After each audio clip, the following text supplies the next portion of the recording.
Well, we're live. Just want to go into the chat before we get up.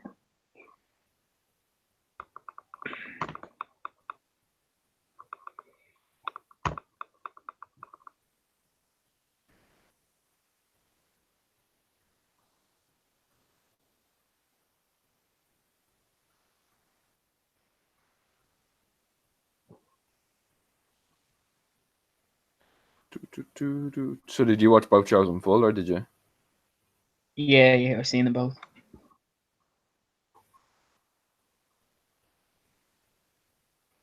Alrighty then. We may as well go underway. Hello, everyone, and welcome to episode 6 of the Hallway Wrestling Podcast. My name is Rian, as always, and Kieran, well, not as always, but he is still in America. He might be going to Raw tonight, but joining me for this episode is my standing co-host from 2 weeks ago, Dean. And so thanks for coming on, Dean. Again. It's good to be back. Back by popular demand. No stories this time, though. No. And later, no. But later on in this episode, we have an interview with the besties in the world. They are coming straight from a St. Louis news interview, and they're going to come live with me later and talk about, God knows, because Davey Vega, one of the members of Besties in the World, is known for getting banned off Twitter because he threatened to kill MJF. So, should be interesting. And speaking of MJF, the only bit of news that I'm going to go with today, because we don't really want to be hanging around, is that there's a report that at Five to Fallen last night, which me and Kieran will review next week when Kieran's back. MJF was apparently injured last night in the 6-man tag between him, Sean Spears, and Sammy Guevara against Darby Allin, Jimmy Havoc, and Joey Janela. He was scheduled to be at an event tonight, but he was pulled to prevent any further injury. Apparently, he injured his elbow, so hopefully that's nothing too serious, because MJF is going to be the figure front of the heel division in AEW. So, what have you thought about MJF from watching? A lot of people will be watching for the first time. Yeah, I think universally, I think he's really good. I think that's the general consensus, and I definitely think he's going to be a major player in terms of AEW, and definitely can be someone that's going to be at the top of the card in that company for years to come. Really, you would think. But yeah, obviously we hope he's all right, and that it's nothing major, because he is such an important piece of the puzzle coming out of the gate with that company. Yeah, because did you see Jericho beat up Hangman Page last night? I'm not going to go through it much, but he beat up Hangman Page last night, and there was chants from the crowd of "Thank you, Jericho." So maybe there's kind of a Roman Reigns treatment towards Hangman Page at the moment, because he was kind of the chosen one at AEW. So hopefully that blows over as well. That was another notable thing I found from last night, that maybe they're turning against Hangman Page because he was just handed maybe a title match. Yeah, I suppose he's kind of sandwiched in between a lot of people that would probably be seen as bigger stars than him. So yeah, and I mean it's kind of maybe a bit of a difficult spot, but I'm sure he's good enough to kind of get them back on his side if that is the case. With the crowd kind of turning on him a little bit there, as it seemed. Yeah, I think he'll win the title personally. But let's get on to definitely the week that was WWE. We had Raw and SmackDown. So what did you think of both shows? Which one did you prefer, and what one do you think was better? Yeah, I like SmackDown as always. I think it's such an easier watch, and just it does. It's not super different. It's not super different, but you can definitely tell that there is a different change of pace. You don't have as much, I'll say 2 out of 3 falls matches are just kind of weird ways of getting out of matches. It's a lot more streamlined, and it was the same again this week. I think I think Raw took a little bit of a turn for the worse. We'll get into it, but yeah, it definitely wasn't as good as it has been in previous weeks, unfortunately. Yeah, sorry about that. I think there is an undisputed moment of the week, but we'll get onto that when it's on SmackDown. Because the first opening of Raw was a match, which is, to be fair, the one thing few positives I saw from Raw. One of them was that I opened with a match. It didn't open with a 30-minute Chamberlain promo, and it was, albeit it wasn't the best thing in the world, it was a mixed elimination tag match, and that kind of confused everyone after a while, because it was Becky Lynch and Seth Rollins, the man, against Zelina Vega and Andrade Cien Almas, or just Andrade. Now, why have a mixed elimination match, Dean, if they have told the audience that women and men will not wrestle each other? Because it just doesn't make, it didn't make sense to me, to be honest. Yeah, this was it really fell victim to the whole kind of having to take commercials but not have wrestling on during them. So this was just an elimination match just for the pure sake of the fact they had to go to commercial, and as a result, it really didn't make any sense whatsoever. But yeah, I think that it's just like, I mean, what would have happened? It's been talked about already a lot on social media, but like, what honestly would have happened if this match actually had, because it could have been put into a situation where a female would have had to come up against a man, and so I mean, obviously it got to that, but yeah, it didn't make sense. But it was a good match, obviously, but like, I mean, that kind of shrouded it a little bit. Yeah, but sure, we had a match of the year contender on Sunday, Impact Slammiversary. I'm sure you've seen or heard of it, where Sami Callihan and Tessa Blanchard had the main event of Impact Slammiversary, and they had them one of the best matches this year so far.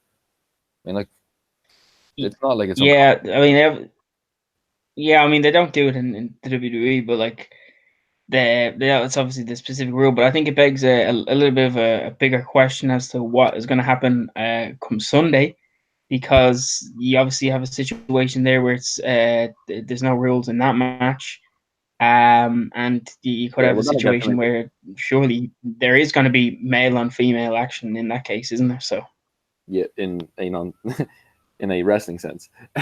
Anyway, yeah. Well, it depends what happens after. I mean, victory celebration, you know, but that won't be for the cameras anyway. That's rated R. The Patreon subscribers.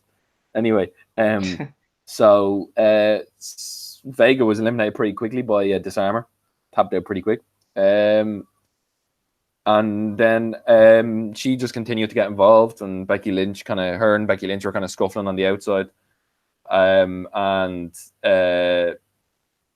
Lynch got showed. Lynch, there was some man and woman wrestling because Lidlo and Andrade took out Lynch into the barricade, and Rollins got distracted, but Rollins, being the champ he is, fought through and the stomp and the win, and then they were laid out afterwards, which kind of telegraphs that they're going to win, because the people who are always standing on top and the go home show always lose, isn't that the case? Yeah, I mean, that's been quite traditional over the years, but I mean, there's no way they're not win. So I mean, yeah, I hope this doesn't go on last. I really hope it doesn't, because I don't think it's a main event worthy match. But you know, you can understand if it does. But I'd rather the Kofi match be the main event. Either that, or there's 3 match of the night contenders. Ricochet against AJ Styles. We have Cesaro against Aleister Black, which is just going to be amazing if it's given time. And then we have Joe and Kofi, which we'll get onto the build for those. But anyway, Corbin and Evans were laid out, but there was some weird stuff where Evans looked like she waited for ages to punch Becky in the face. It didn't look natural whatsoever. She still needs to work on a bit of her character and her in-ring work as well. Well, I mean, she makes the contact with a punch, and I guess for that reason it maybe look. But I don't know, the timing was just off, I guess. But I like the finisher, though. I do. Especially with Becky's history with a broken nose, it was good to see that she got re-clocked, because it made people feel like the Nia Jax moment over and over again. Anyway, next segment was a Paul Heyman promo. They're good as always. It was him talking about his spoiler. I like it. It's kind of interesting. He said Blocker appeared to cash in, but he said he could be lying. He's bluffing people. So getting to the heads of Rollins and Kingston, there's not much to say here. It's a Paul Heyman promo. You know what you're getting. Yeah, but I think it was different here in the sense that he revealed that, look, he hasn't said that it's going to be a spoiler and it's not taking place. So I think it was a good way of going about it, I suppose. Yeah, and then we move on to the 6-man elimination match, which I just didn't really understand. It's got the same people who are being thrown into these ad break matches at the moment. It was The Miz and the Usos against Elias and the Revival, which it just doesn't. It's using everyone in here in completely the wrong way. I think it was a 2 out of 3 every week every week it appears that it's like the Miz and like Elias involvement, it's just 2 out of 3 falls, and that's that. And there's no kind of getting out. There's like in other ways they kind of find unique ways to kind of get out of the fact that it's not that it's basically 2 falls, but it's not a 2 out of 3 falls match. But every week it's just kind of Miz and Elias, and I feel like I'm just seeing the same match over and over again, just with different people involved. But I think that's that's the kind of the problem with maybe the 2 out of 3 falls thing, I guess. Yeah, I don't really expect the Revival and the Usos to get much time on Sunday. They don't seem to be cared for, as do a lot of the tag division. The tag division is pretty dead. Usos got eliminated first with the Shatter Machine. Elias left after a heel argument. Then Miz got a hot tag. One of the Usos were eliminated, and then so it was Jey Uso and the Miz were left. And then Jey Uso hit the splash for the win. It didn't really do much for anyone, did it? I mean, Elias walks out, he hightails it. So then you have 3-on-2. So yeah, I think the Revival were kind of at a massive disadvantage then, weren't they? So it was what it was. Yeah, sorry, I keep thinking of this as an elimination match. Sorry, it was a 2 out of 3 falls. So yeah, Jey Uso hits a splash for the win. Next we had the open challenge for Rey Mysterio. Now this had the potential to either make a new star or debut someone, which would have been a good idea, but it was just really weird. What did you think of this, the Rey Mysterio open challenge? Yeah, I think it's bad kind of. It was a bad kind of booking decision, I think. I mean, Mysterio's obviously back now, but I mean, I think they could have went about it a lot better. But good to see Ray back, obviously. But he gets kind of badly treated here, doesn't he? Yeah. Hello, Rory. Rory's not our Rory. Different, another Rory's in the chat, and James. So then basically Ray calls out, and you'd love it to be Buddy Murphy or Ali or someone like that. We'll get onto them later. They were mentioned later by someone else. But Bobby Lashley comes out, and you'd expect Ray on his return. You know, it's Rey Mysterio. He's a legend. He's returned to have a strong showing. But this is basically a squash match. If I'm not like my eyes weren't wrong, like this just was glorified squash with a rebound spear. It's a good spear, but it's just, I know Lashley's building to this last man standing match this Sunday, which has the potential to be very good. But use someone else. Use someone from the local talent. Like, you don't let Mysterio have a match with someone. Yeah, I think obviously you need Lashley to still look strong, but I think he shouldn't have been at the expense of poor Ray. Yeah, because Ray could have easily had a great match. Imagine him and Buddy Murphy. Just give him 15 minutes. They'd have an unbelievable match. Buddy Murphy needs to, I keep saying Buddy Murphy's name. He needs to come back. He's top quality. Yeah, so I mean, 55 seconds. Ugh, then not good. No, and then he brought Ray up to the stage, threatened to throw him through the Titantron, but a callback to Lashley. The referees got involved, and then he just like tossed them into them, and they literally like brushed off the refs, and all the refs, even the refs on the edge, just fell over. It wasn't even like a ref didn't get touched, but he stole dominoes.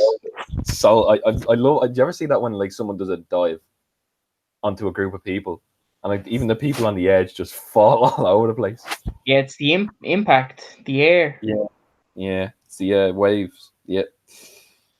So next we have this is actually a continued storyline, which is strange to say, but Cesaro, after Cesaro attacked No Way Jose last week, No Way Jose comes out really angrily with his the conga line.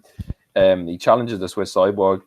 Cesaro comes out with some his new team is very good, and I love the way he has the mouth guard in, and he just looks like a killer because he's one of the most athletic wrestlers in the company, and Jose had like the upper hand here, but then Cesaro just wiped him out with an uppercut and won.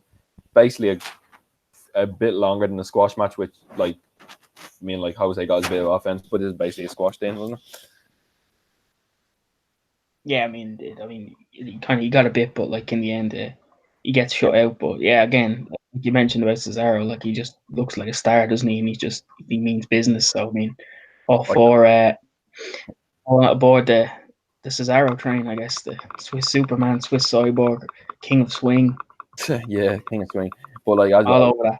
As we'll get on to SmackDown later, he's got something else planned for Extreme Rules, and I have a pitch for what I have a pitch for how that match should end. I have a really good idea of how that match should end. They probably won't use it because they don't listen to this.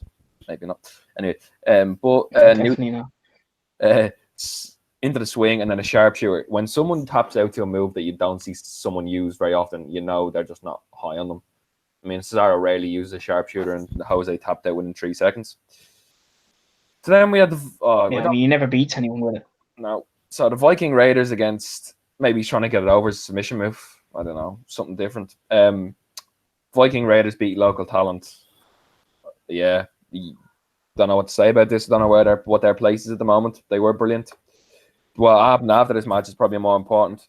Oh yeah, we have the running storyline throughout this whole night of Drake Maverick has brought his wife on their honeymoon to where they live. It was brilliant. Some of the videos. Have you seen some? Did you see some of the videos? Yeah, it's just hilarious, isn't it? I mean, everything this guy's doing at the minute is gold, and this was no different. His wife is looking fine, to be fair to her. She doesn't look bad. She might have paid for it, but she doesn't look bad. But she's sitting on top of the boxes out the back, the trailer stuff, and she's like, "Can we please go on our honeymoon?" And Drake's like, "I need to keep the title." I think this is it, yeah. Wasn't he?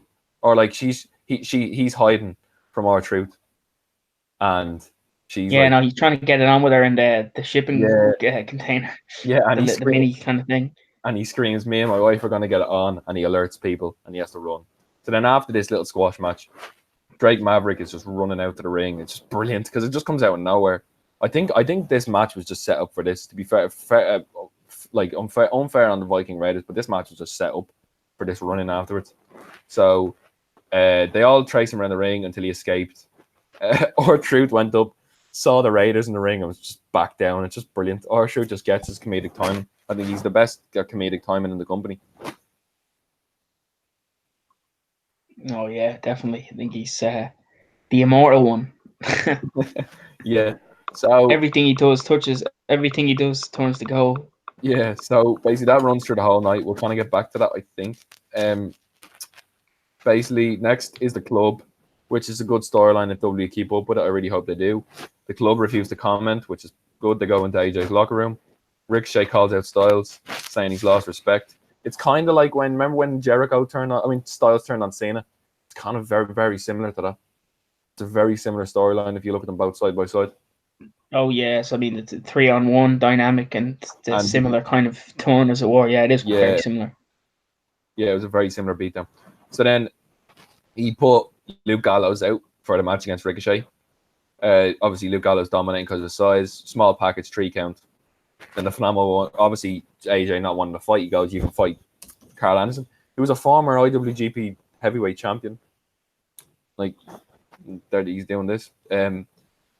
Ricochet accepted, and then he won for it with the 630. Makes them look kind of weak, but you kind of have to make Ricochet look strong. But then they get a bit of their heat back by laying out Ricochet. No top rope Styles clash. I've heard from people that the style. I was watching interviews. Have you ever heard this? Like the Styles clash is one of the hardest moves to take because you have to keep your head back, and your face is going to take all the impact. You're going to hurt your face doing the move. Yeah, it's quite an unnatural kind of way of bumping, and I think doing it from the top rope. I think that shouldn't really be done that often. That should be kind of like a special kind of thing, and I think it worked really well. When they did it the first time. But yeah, happy they didn't do it again here, and they gave a good reason for it as well. It's a desperation move. I think he used to do it where like the Young Bucks super kick someone in the face, and then they did the Styles clash. But it's a super finisher. Yeah, double triangle. So he told Ricochet to stay down. Ricochet stood up, and then another phenomenal forearm laid him out. So then we, so that builds up. Who do you think is going to win on Sunday? Ricochet, AJ Styles. It's actually a tough one because I don't know. Both will look strong. They're going to have a great match, but it's a matter about who goes over. I'm leaning towards Styles. My head says Styles. It depends if they're gonna. It depends if they're gonna have another match or not. I guess then. Yeah, there's some great storyline for them to have Finn Balor involved, and some if they all unite, they all get belts. But then there's dissension a year down the line. There's some great opportunity, but I don't think it's going to be exploited. It wasn't the first time. So we have the Beat the Clock Challenge, which I've heard a lot of stuff about. Beat the Clock Challenge are so obvious because it's always the person who goes second that's going to win. Never really no one ever really fails to beat the clock. Yeah, I think it's kind of a bit played out, really, isn't it? It's just kind of. Ugh. So, here's another new finisher move. Talking about new finishers, Bayley beat Sarah Logan in 4 minutes 32 seconds. Sarah Logan's quite good. She had some great matches on the indie scene when she was one of them hardcore females.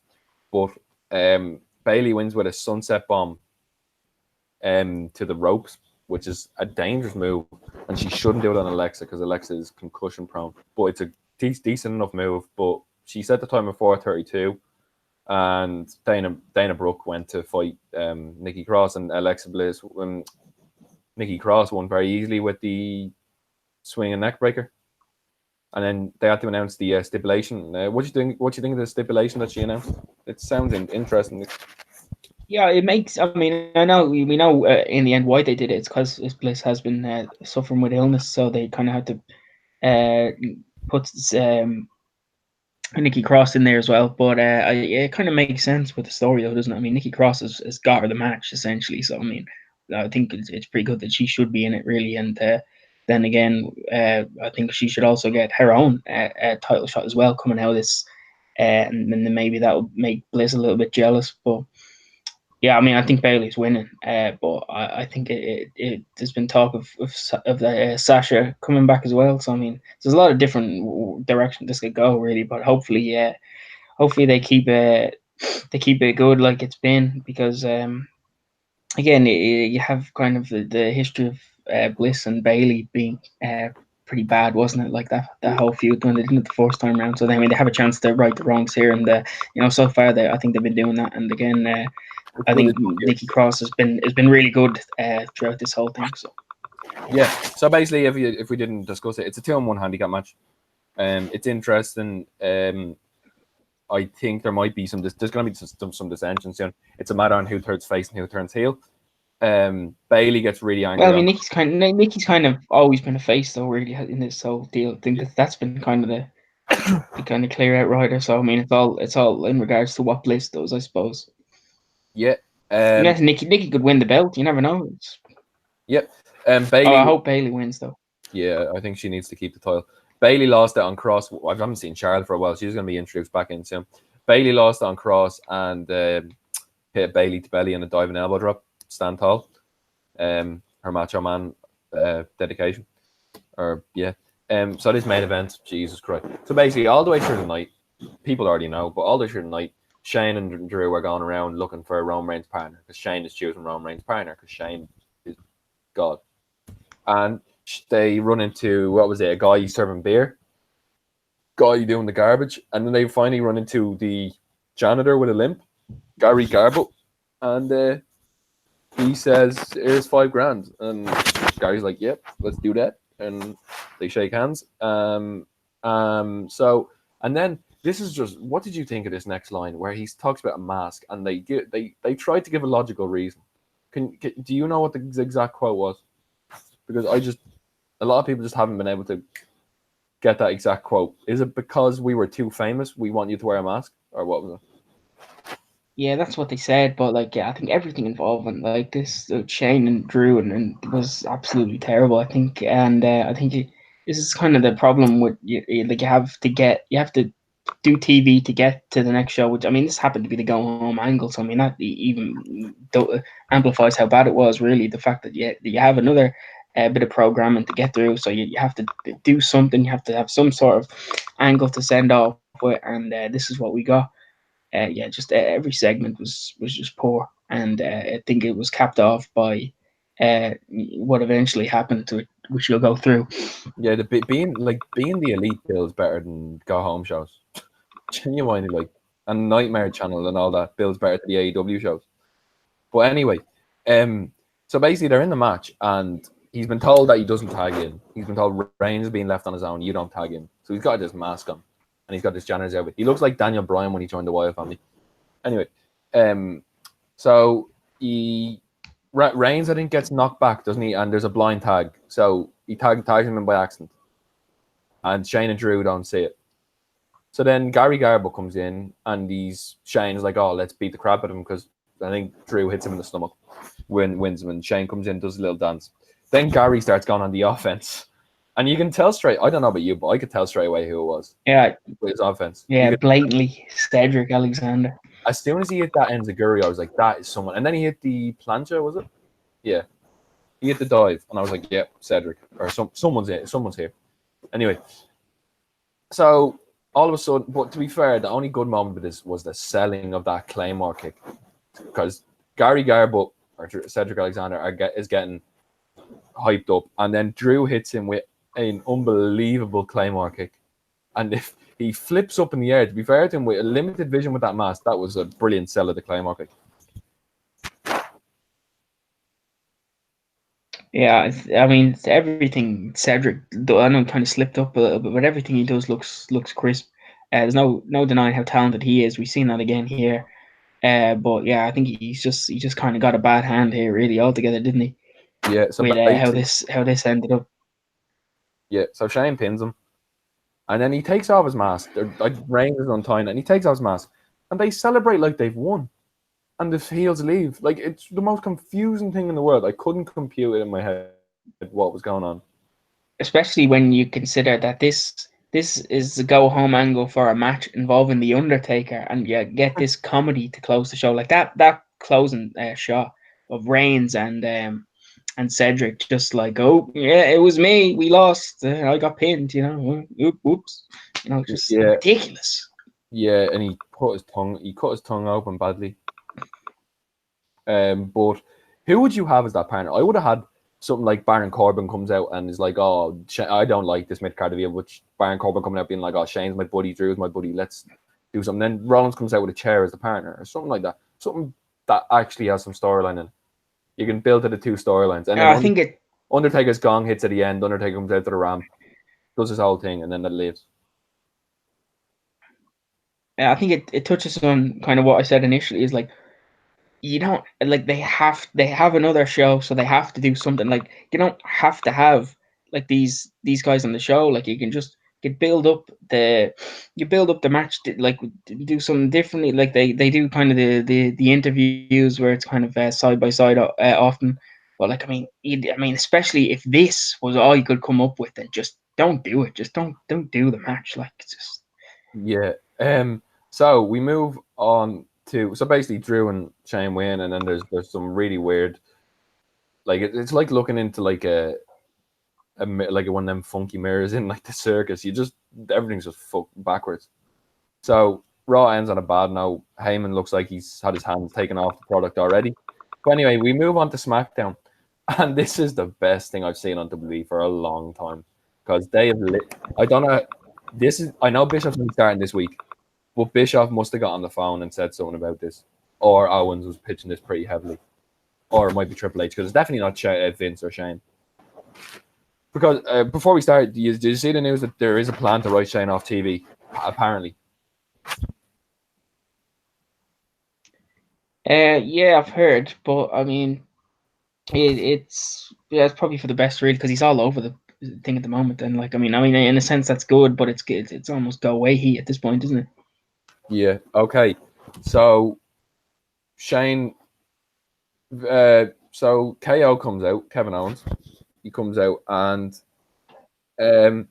he starts ranting against Shane. And I'd love to play the exact words, but I'll get copyright. But he calls Shane entitled and says he's the best in the world. He's actually changed his Twitter since to the worst in the world. And some of the tweets have been hilarious where he's like, he's got Rick Rude and some of the people who aren't on TV and Shane is, and The Rock, stuff like that. So he just has like, he just expresses disgust.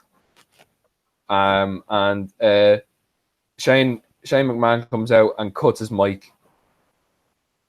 So he's like, he cuts KO's mic, and then he grabs another, and Kevin Owens just goes, "There's more than one microphone in the arena, dummy." I'm just like, this is brilliant because it's so improv. It's brilliant. And then he starts name dropping people, and it's the people we've been missing: Buddy Murphy, Kabuki Warriors, Apollo Crews, Ali. He just runs down these lists of people, and Shane cuts off his microphone again, and he just grabs a headset from one of the commentators. It's just brilliant, and I don't know about you, but I thought this was the best thing I've seen in a long time on the show. Yeah, and like I said earlier, like straight away you just notice this is a different kind of tone and kind of format to Raw. Really, like you have this coming out of the gate, just a very kind of different open to the show. And like you said, yeah, Owens was just brilliant here. A lot of off the cuff stuff, just kind of you would imagine, just brilliant timing. Yeah, and yeah, really kind of cemented him as a big superstar. Yeah, where does this leave KO and Sammy? Because I know they had a fight they had a bit of a scuffle the other week. Does this mean KO turning back face and Sammy's going to stay a heel? I think they'll always kind of still be involved with each other, but maybe in a bit more of a maybe Zayn is a bit more the butt of the joke, I guess. But look, again, like this is it's a different Kevin Owens in the sense that he's just had enough, hasn't he? He's just he's reached a boiling point. He's sick and tired of basically how it's been going for him. Not making television, not being on pay-per-view, having his not being on WrestleMania. So yeah, this is him now, just unleashed, and I think he's hopefully going to reap the benefits in the form of. I know he doesn't have a match at the pay-per-view, but hopefully he's back in that title picture. You would imagine after this. I think he's just because he's been this is a really strong showing. Even a good feud. Give him a good feud. Give him Shane. I know Shane. Give him Shane. Let him. Yeah, I mean Shane's what he's looking like now, but again, I think the end game. Maybe not the end game, but the ultimate step is definitely going to be him trying to regain the world title. Yeah, that'd be great. I'd love that. Him and Samoa Joe. That would be an amazing feud. Imagine the promos in that feud. For sure. Yeah. Anyway, he tossed the microphone away after calling Shane entitled and taking up all the TV time and just speaking the word of the people, voice of the voiceless. Kind of parallel to CM Punk's pipe bomb, but I think CM Punk's pipe bomb had a bit more his own stuff behind it. Anyway, tossed the microphone down, thunderous. Everyone just started going mental. Next up was Shinsuke and Finn Balor segment. So finally, these two people who've been put in the cupboard and were catching cobwebs have finally come out, and they're putting on great matches, and it's a decent storyline. It's not a storyline. It's not a storyline as such, but there's a reason for them to fight. They're going to one up each other. That's what the feud's going to be. Even though there's a face and heel, they're going to try and one up each other. So there's non-title competition, which is usually how title matches are set up. So you can kind of tell. I don't know about you, but I can kind of tell at the start that Shinsuke was going to win this.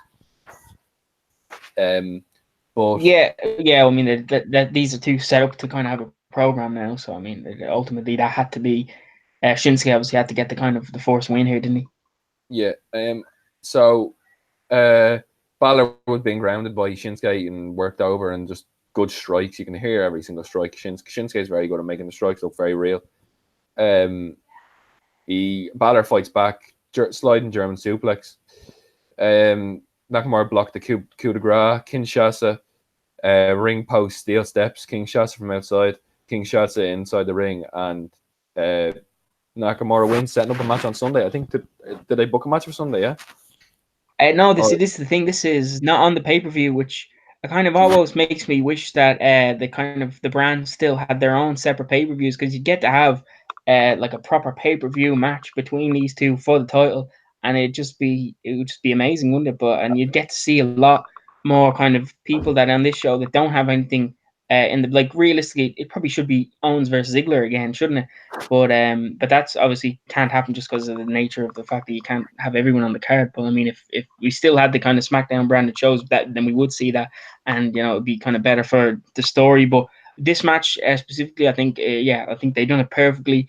To in a sense that obviously this is their first match, so this is not going to be, and the title's not on the line. So I think what they kind of put across here was a great kind of TV match to set up more between these two with the IC belt eventually. I don't know if it's going to be SummerSlam, but they definitely have more matches than this, obviously, which are going to be all for it. Because if it's anything like this, which I mentioned is a bit of a taster of what's to come, then and their NXT the better, more the better. Yeah. Amazing. Yep. So next segment was the contract signing. And Nikki Cross was there to sign for Alexa. Good storytelling. Bailey tried to convince her that Alexa Bliss is manipulating her, and she said she's going to bring her A game. And then Cross went on about she promised to support her friend. Bailey doesn't have any friends anymore. Oh my God, who's going to show up? Bailey has no friends. Foreshadowing. Yeah, either that or because did you hear about Sasha Banks? Another bit of news. Sasha Banks was out with a load of wrestlers from Joshi, which are Japanese wrestlers, and I'm pretty sure she was training one of them, and one of them broke her nose. I think I saw that the other day. She got her nose broken by one of the Joshi wrestlers, so we'll see what happens. I think she chipped her too as well. But anyway, that kind of foreshadows Banks come back soon. Banks is going to turn heel on Bailey. We're going to get a Banks and Bailey feud for SummerSlam. Probably what's going to happen. Yeah, finally something. Well, they probably fuck it up again, but anyway, I digress. Counseling again, because it was actually a year to the day since that counseling segment the other day. So they signed the contract, saying Bailey, all your friends have abandoned you. Signed the contract. Carmella against Cross, which Carmella's quite good, but she's in like that truth storyline at the moment, so you can't really take her seriously. She's doing great stuff, but you can't really take her seriously in the ring. Fisherman neckbreaker for Cross with the win after a short little scuffle. So Cross wins momentum heading into Sunday, which means Bailey's winning. My prediction. Xavier Woods and Big E come to the ring for a promo. This was all right. Triple threat match was good because it was Otis from Heavy Machinery versus Daniel Bryan versus Rowan. Versus Daniel Bryan versus Woods. Woods, yeah. So basically, the promo beforehand, they're talking about the match, and Bryan said no one takes New Day seriously, and then Woods comes back saying he talks without doing anything, and then he went at Rowan saying that he's played second fiddle to so many guys, which is true. He's played second fiddle to a lot of lads and done no talking, which is fair enough. And said, are you having a hard time figuring out who your daddy is? And then there was, who's your daddy chance? So then Otis and Tucker came out and said they will win the titles. Said that Bryan claiming its title. They said the Bryan's title. Bryan said the Heavy Machinery win the title will be worse for business, and they said no. Then they had the three-way match, and Otis. This was just putting Otis over. And I think Otis is great. He might not be the best wrestler, but he just gets out to get the crowd on the side with them the caterpillars and all the just beefy offense. Again, the kind of Heavy Machinery are kind of least really established. They're most certainly the least established, so you have to give them something. And Otis is quite the star of that team. And good to see them. They get the win here, and this should be a good little match. I don't know if is there what's on the pre-show. If they said on Sunday, I haven't checked. It might be the revival against the Usos again. I'm not sure. I will check later. Well, again, I think that deserves to be on the deserves to be on the card. But again, this should be a good match, definitely. Yeah, these three hard-working teams, and they have the crowd on their side. Yeah, Otis and Tucker kind of remind me of Enzo and Cass, where if they break up, Otis could do well, but Tucker could be very bland on his own, so I wouldn't break them up.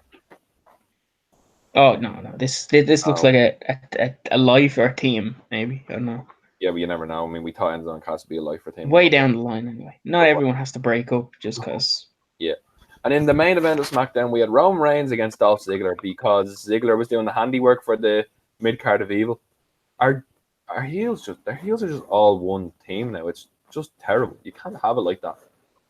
Remember when people were just out for all the heels back in the Attitude Era, they were out for their own. You rarely saw if heels were tagging together, they wouldn't even look at each other. So, like MJF and Shawn Spears last night when they were in the 6-man tag, they were fighting each other. They were showing each other the middle finger after every move.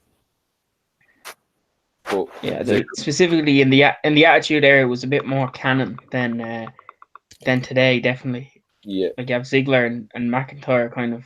They had that big cage match last year and or this past year, and now they were kind of working together here. So I mean, yeah, so I think you can't have a perfect story. I guess it has to fit the narrative that they're putting across. But again, a little bit of continuity would be most appreciated. But sometimes, so maybe hopefully that's going to be maybe a bit of a change with the kind of the new regime. But yeah, we didn't have any. Is what it is. Yeah, we didn't have any Kofi this week, which is interesting.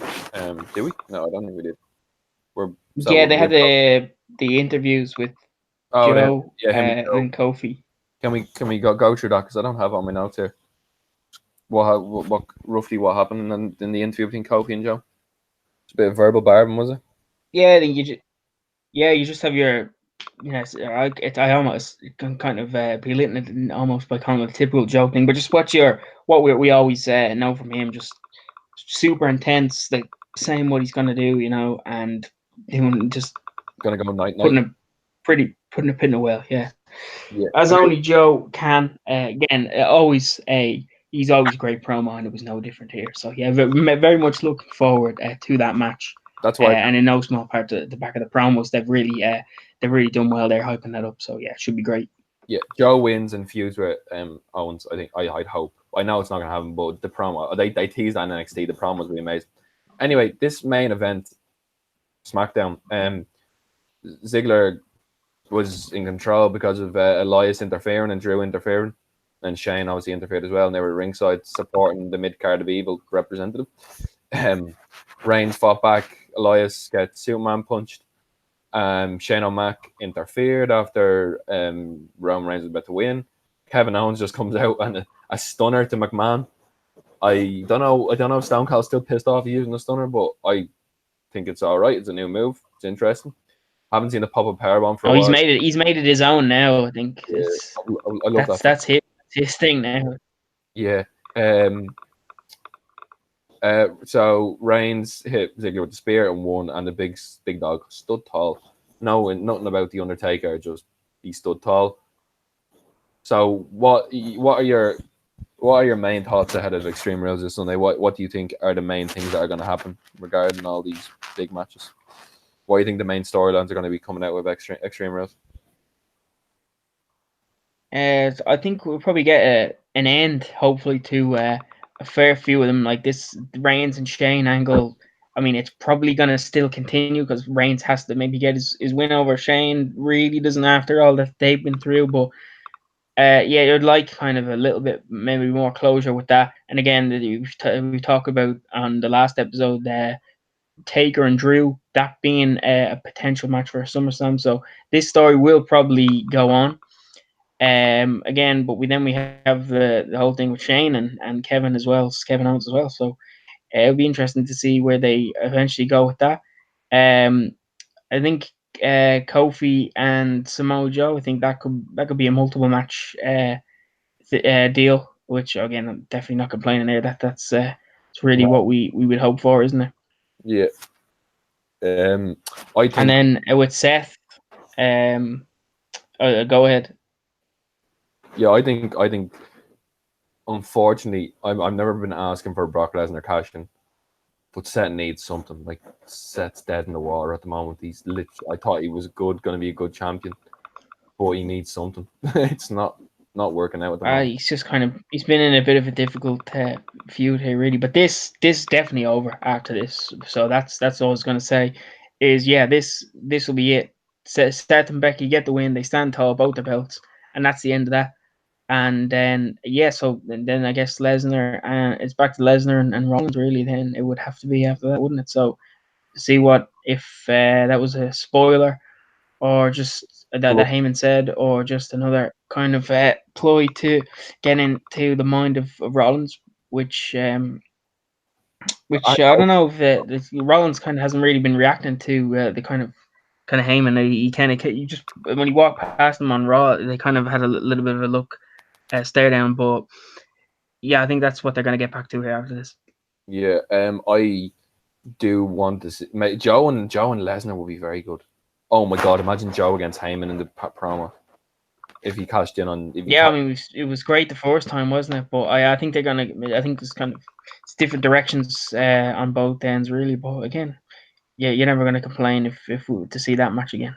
Yeah, we're gonna wrap it up quite soon because I just need to wait till the besties in the world are able to come on. But we do a few predictions, I guess, for tomorrow. Yeah, actually, if you pull up the card, we can. Today. Yeah, on Sunday. If you can pull up the card, pull up the card down with predictions. Because I haven't actually. So we have a. You can probably get what the pre-show matches now. I don't know. There might be two. Oh well, yeah. Well, I think we're definitely unanimous. Rollins and Becky get the win. I think it's just a case of who pins who really in that one. Yeah, or maybe you might have a mate, because if they're gonna do it, it's a definitive kind of end game. Isn't it? I mean, it's last chance, isn't it? So you'd have to have a really clean finish here, don't you? I mean, I know it's an Extreme Rules match, but clean within the realms of the story, I guess, in the match. Yeah, I don't know where Corbin goes from here. I don't really care. Back down to the mid card and feud with someone else. We need. Yeah, I think we need some debuts. Get some. So then, yeah, who's the matches? So yeah, you forgot to mention Aleister Black and his match with Cesaro. That's going to be coming up. Good pairing. I think this is going to be. Okay, sorry. My pitch for this match, but before I pitch what I want to happen in this match, 2 minutes ago I just saw this on Twitter. Wrestle Talk have just tweeted it. New title match announced for Extreme Rules pre-show. Shinsuke Nakamura and Finn Balor's on the pre-show. For the title. Yeah, we would have rather been on the main show, really, but I'm sure they'll still have a good match regardless. They got 15 minutes. So my pitch for this, Aleister Black against Cesaro. Cesaro loves a corkscrew uppercut. Imagine a corkscrew uppercut straight into a black mass. Knocks him out cold. Gum shield comes out of his mouth. Sounds interesting. Yeah, it does. I mean, this has the potential to be a very good show, doesn't it? I mean, there's a lot of potential good, really great matches here. It's just all of, I guess, just depends how they're booked, how the card plays out, really, doesn't it? Yeah. All right, keep rolling through this card. Yeah. So Kofi and Samoa Joe. I don't know. I think we might get maybe a DQ, maybe a roll up. I think this is continuing after this. Maybe if the feud's continuing like they say, I will go for Kofi to win. I don't know how, but I think Kofi's gonna win. You pull it out of the bag somehow. Yeah. Next match. Yeah, Bailey defending the title in a handicap match. You have to kind of wonder. Like, I mean, surely she can't beat the two of them on her own. So no, I mean, there's going to be dissension. Yeah, there's got to be something's got to give in regards to that. But I think Bailey definitely should win. Either Banks returns or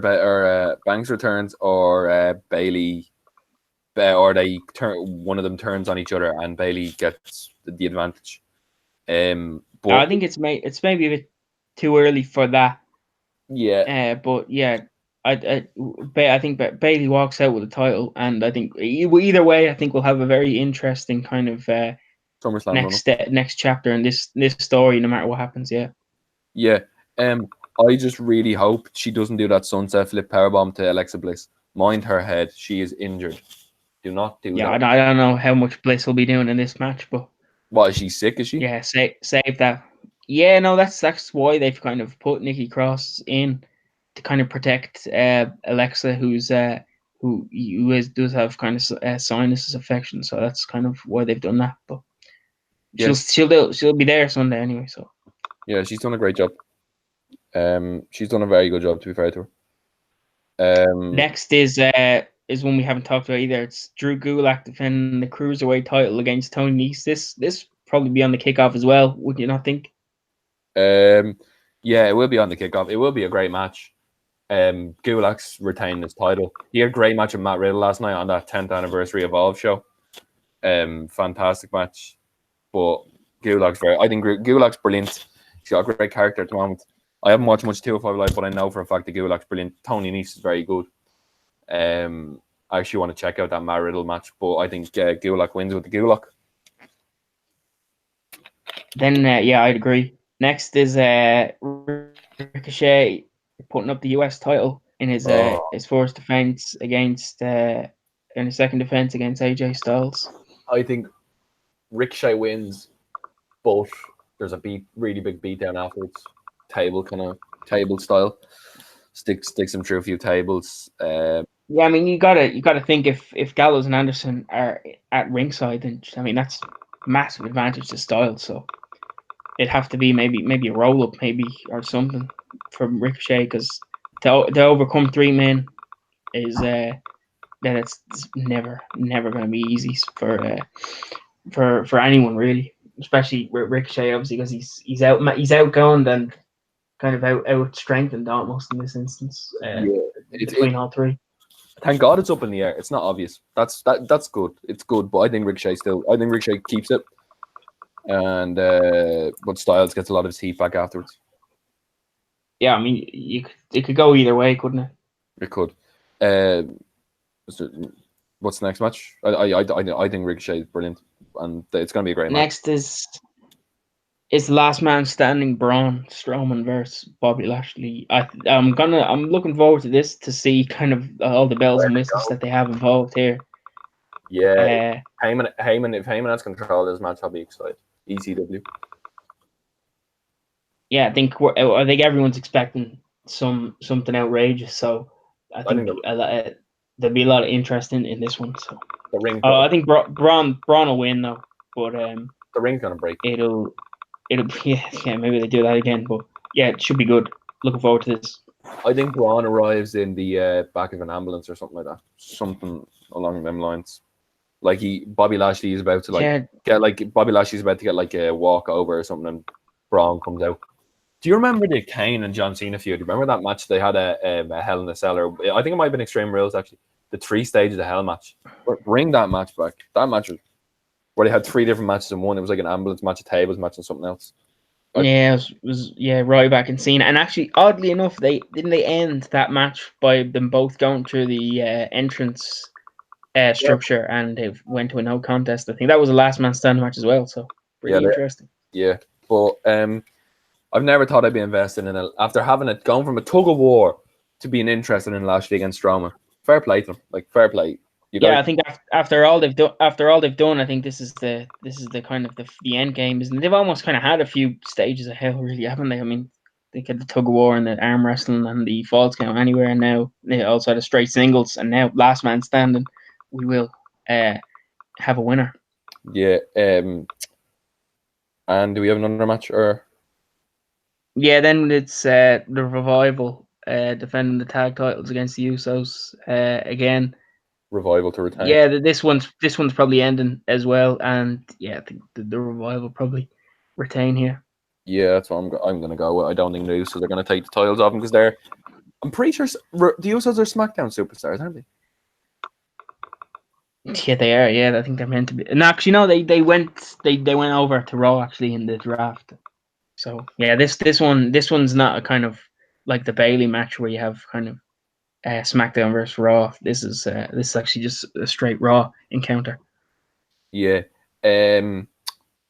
So what's up next? It's a long card. Yeah, and then in regards to a winner between Balor and Nakamura, it'd have to be Finn, wouldn't it? I mean, it was a kickoff show. Could see. Yeah. Yeah. So I think Balor should retain, but hopefully we get a few matches out of this. I mean, it is just the one, since Shinsuke already got his win, but again, you'd like to see this more than twice. But and then there is the small matter of the Undertaker and Roman Reigns versus Shane McMahon and Drew. No holds barred tag team match. Yeah. Roman Reigns is getting planted through a big table early on in this match. It's going to leave Undertaker on his own to actually wrestle. And I don't know how that's going to go. But I think either way, it's kind of really, it's going to be really great to see just Taker and Reigns teaming up after the history that they've had together, and then seeing Shane and Taker go at it again. Yeah, there's just a lot of story in regards to in the history between the competitors in this match, and it's gonna be cool to see Taker back once more. And you'd hope it'd obviously be a lot better than his previous, I guess, 3 outings. And hopefully we see the dead man we all know and love kicking arse again. with a little bit of help from the big dog. Yeah, you're a bit of an Undertaker mark. I know that. You want to defend him. I'd hope he does well, and I hope he doesn't die. I would. He's dead, man. But like, he's already dead. He's already dead. He's undead. God damn it. The Besties are at a radio interview, and they're on the way back now, I think. But so we can talk about something to fill time. We have one more match. Daniel Bryan and Rowan for the tag titles against New Day and Heavy Machinery. Heavy Machinery. Did I put the title? Really? Yes. I don't. Maybe. I don't know. I don't think they've. Rowan and Bryan. I think New Day. I think I'd like to see New Day and Kofi all have belts. I think that'd be cool. Yeah, it's unpredictable. I'd like to see Heavy Machinery try and have the belt, but I don't know if Vince is high enough on them yet. Might be a bit too early for them, but yeah, I'll do another prediction. Kickoff show, we're gonna get some Street Profits preview stuff. That was really weird on Raw, having them like preview. Yeah, I think it's a good way of introducing them, though. You kind of get to see kind of what their personality is like, what they're about, and they're obviously doing it in a way where they're really allowed to show their personality in a sense of like they're hyping up the show. They did a good job, to be fair. Like, yeah. So that's WWE done, but this should be a good show. There should no reason why this should not be a really good show. They'd have to do something pretty stupid to fuck up this show. I just want to talk really quickly. The G1 has started off with an absolute bang. I don't know, you probably haven't seen much, but Moxley won his first match yesterday against Tai Chi after getting jumped at the bell. He has, have you seen this? He has his little young lion fella that brings him to him from shows, gets him beers and stuff, and he has him being ordered around. You know what? Actually, I'm actually gonna have to bounce out at this point, but I want to thank you for having me on once again. Thank you. It's been a good show, and yeah, I will see you again. Very happy. Yeah, absolutely. And what were you saying? You were sorry for interrupting. Yeah, no, just looking forward to Extreme Rules tonight, and I'll hopefully be back again. It's very soon. So yeah, thanks for having me on once again. Thanks very much, Dan. You're very good. Thank you. Bye. Right.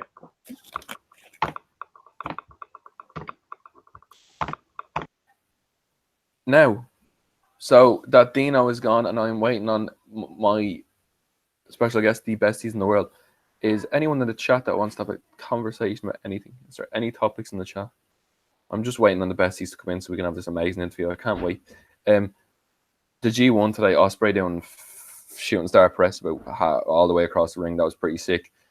Moxley's character work is brilliant. The Besties in the world, basically, before they come on, I texted them on Twitter and they said that they would come on. And then earlier on today, they said they were doing a radio interview and that they wouldn't be able to do it. But then they said we will come on when we can. And they said they've given me their email and they're on the way home now. So hopefully we'll have a great interview with them. I'm just filling time right now because I'm not going to stop the live. So if anyone has any questions or any opinions in the chat that we can chat about, that would be very nice, because I'm desperately trying to fill time here. I can't believe we're six episodes deep, and we're getting people like Dan Barry last week and the Besties in the world this week. The Besties in the world are hilarious. I can't wait to interview them now. You're gonna find them hilarious. I'm just texting them now. They have agreed to do this with me, and Dan Barry gave me so much time last week, and they're gonna. I think they're willing to give me a decent amount of time this week, and we're gonna talk about things like their OTT debut, when they just went over straight away, same as Dan Barry. They're amazing. They're like David Starr. They're all over the world. They're in Ireland. They're in England. They're in America. They're all over America. They are the figureheads of their promotion, the AAW, and we're going to talk about Davey Vega getting banned off Twitter because he. We'll talk about it. We'll tell the story later once they come on. I'm just very worried about doing this on my own again.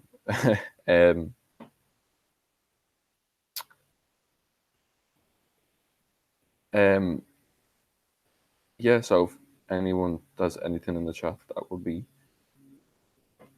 very nice, because I'm just waiting on the lads who arrive home. They actually were doing an interview for St. Louis Wrestling today, because they're kind of like the figureheads of St. Louis Wrestling at the moment, and they were just doing an interview.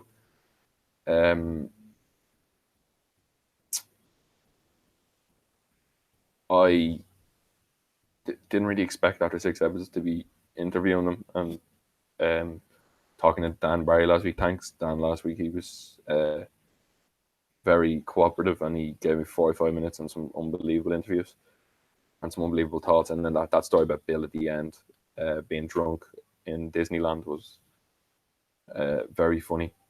And I can't wait to see him at the next OTT show and say thank you. And this is crazy, because the Besties are coming straight from a radio interview, and they're going to have an interview with me, which is really nice of them. And I'm just waiting for them to be able to come on. So if anyone has anything in the chat while we're waiting for the Besties to arrive, I'm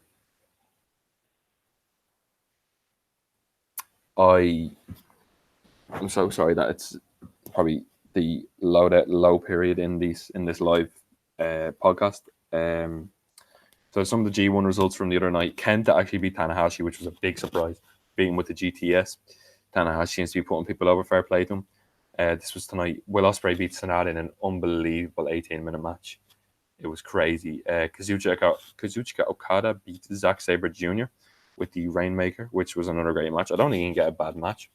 Lance Archer found 4 points. Lads from the Alleged Wrestling podcast, what are you doing slagging Lance Archer? He's going to win that entire thing. The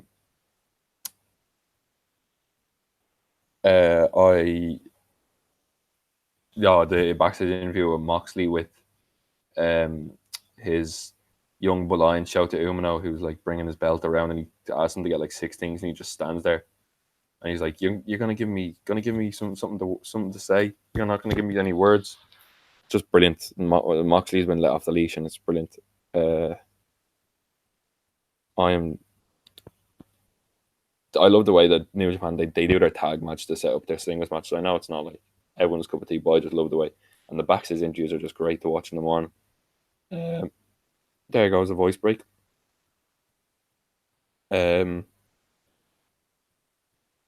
So I am just waiting on the Davey Vega and Matt Fitchett, the besties in the world, to arrive. It'll be well worth the wait. Good things come to those who wait. Rachel says they're by far her favorite tag team on OTT, and I'm pretty sure she's only seen them once or twice. That just shows how good their reach is. The besties in the world know how to get an audience. They have really pushed out the boat, and they've come over and everyone just latched onto them straight away. And I'm just hoping that they're not too long, because I'm kind of shit myself. I don't know what to do to fill time. If anyone has any ideas in the chat, please leave them in.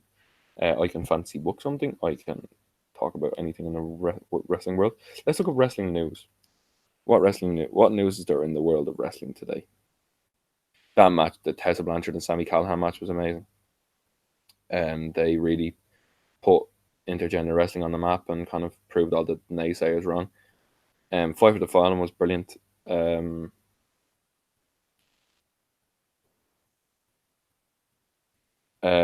Yeah, I liked a lot of the matches. I know some of them were kind of the pre-show that oh Jesus, Britt Baker. I think she got concussed straight off the bat, and then tried to tag in the wrong Japanese wrestler.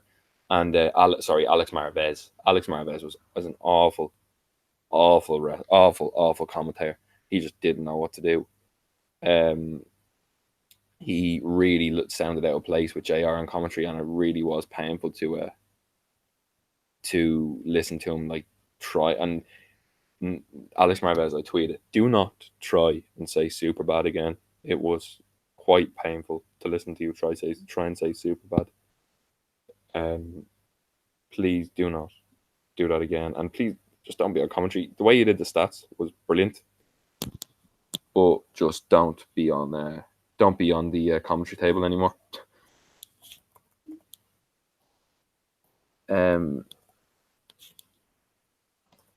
So apparently AEW are looking to sign Scarlett Bordeaux, which is a very, very interesting signing if they do make it, because she has been very good at lately. She obviously has her boyfriend Killer Cross as well, which could lead into Killer Cross signing, who's had a great match with Eddie Edwards on Sunday.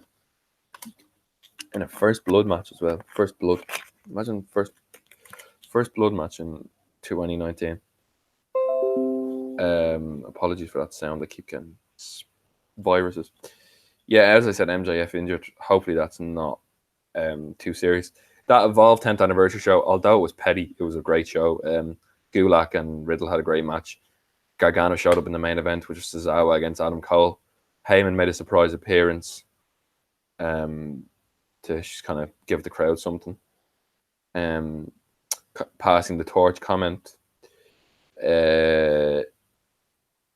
He did ring announcing duties for Austin Theory against JD Drake. Austin Theory beat Drake in a winner-take-all match and is now the Evolve and WN champion. He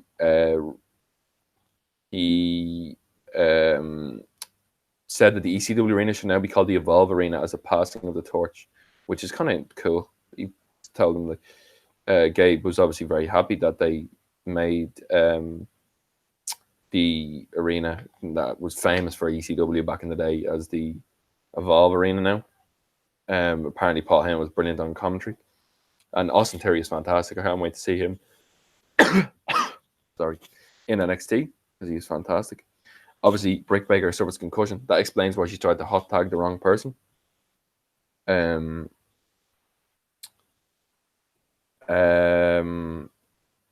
Tony Khan said it's either going to be a Tuesday or a Wednesday.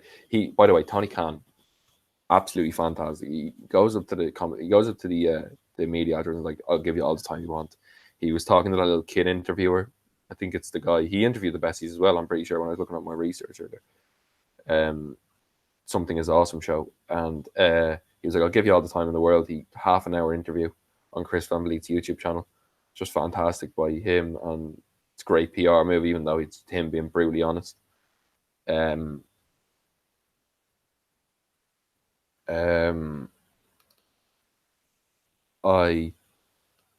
running out of news. I'm not talking about Rob Van Dam, who we revealed he's got his physical from. Cody Rhodes had something to say over match events going on over 4 hours. I like 3 hours is good enough for me for a pay-per-view, but if things go 5 hours and it's great wrestling, I don't really care. They're obviously going to have to stick to a real schedule when they go to 2 hours, because TV will cut you off straight away. WWE have had those problems in the past. They said they got Dean Malenko and Jerry Lynn as coaches, and that's just fantastic. And they've obviously got Dustin Rhodes as well and Billy Gunn, so they got a serious background team. And I don't know about you guys, but I just can't wait to see where where their future goes when they go into TV, because they have some serious storylines set up already and they've got more to build to.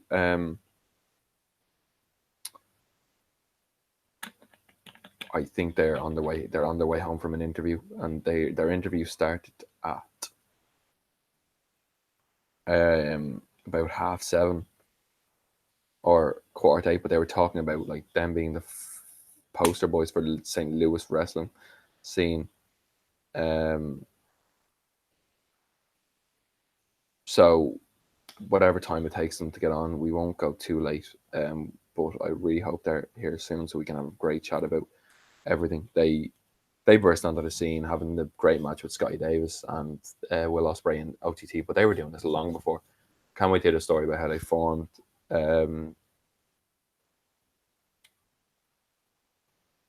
I met them in person. Basically, the story, I was in the National Stadium for Scrapper Mania and I was trying to meet them, but they had a busy queue all night and they were hanging out at Aussie Open.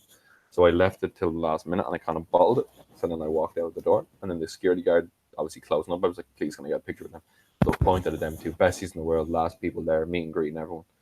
They're on their own. I'm like, can I please meet them? Security guard, generic security guard number one. I goes, oh, all right. Turns around. Gives me all the time in the world. Takes a free picture with me, which is amazing. And the security guard lets me back out. And ever since then, I've just been hooked on besties in the world wrestling and texting them and seeing them say, yeah, sure, we can do that. It's just amazing. And they are two of the funniest people on the wrestling scene. So I can't wait. Just watching another Superhuman video, or Super Humming. If anyone has seen him yet, the stunts that he does are very funny, very entertaining. Can't wait for the besties to bring the clout.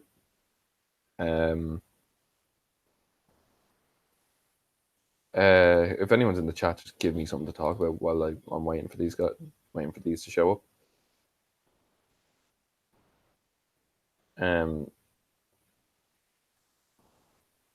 Oh yeah, Jeff Hardy was arrested.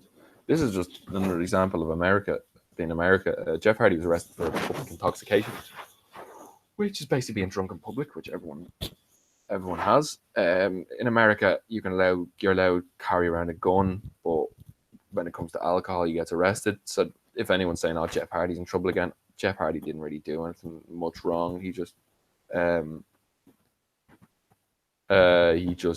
made a mistake. He got released. It was only like a €200 bond, probably paid out by his brother, got him out, or his wife. Yeah,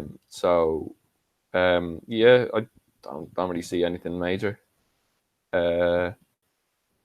I just hope he's obviously on a 9-month layoff from a knee injury, and he's 3 months into that. So hopefully he comes back soon and doesn't get himself in any trouble between now and his return. Because everyone loves Jeff Hardy, and we don't want to see him in trouble again. Because you've seen the 24, which is amazing. We just don't want to see Jeff Hardy on the wrong side of the law again.